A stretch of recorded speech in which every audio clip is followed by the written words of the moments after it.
After losing to Milan on match day 4, the Gunners still have league work to do. Despite their best efforts, Arsenal was unable to overcome the Nerazzurri's defense, and Hakan Çalhanoğlu's penalty ended the match on Wednesday.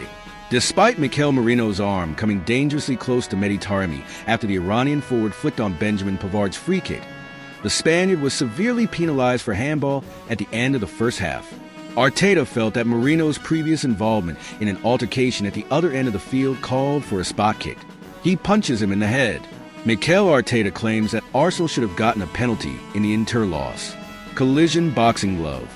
Mikel Arteta thinks Arsenal ought to have received a penalty for the first half altercation between Mikel Merino and Inter goalkeeper Jan Sommer.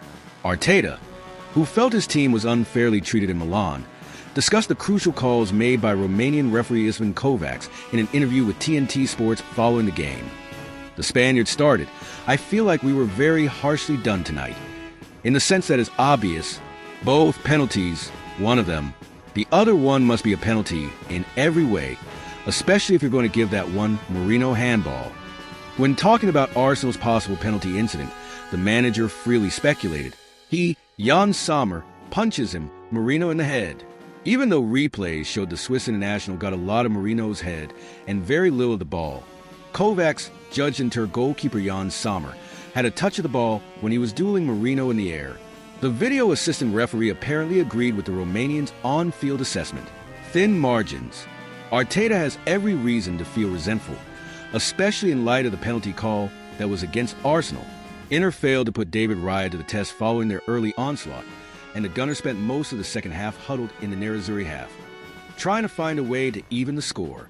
Although they were happy to close early, the home team's superb box defending kept Arsenal's constant set piece and crossing danger at bay for the game. Tonight's match versus Inter Milan saw Arsenal attempt 46 crosses, exploding head. Despite racking up 13 corners and attempting 46 crosses on Wednesday night, the Gunners were unable to overcome Inter's tenacious defense, which resulted in a terribly frustrating outcome. Ahead of Sunday's London derby at Stamford Bridge, Arsenal has now lost back-to-back games and lost 3 of their past 4. Even while this performance wasn't particularly poor, it puts more pressure on the trip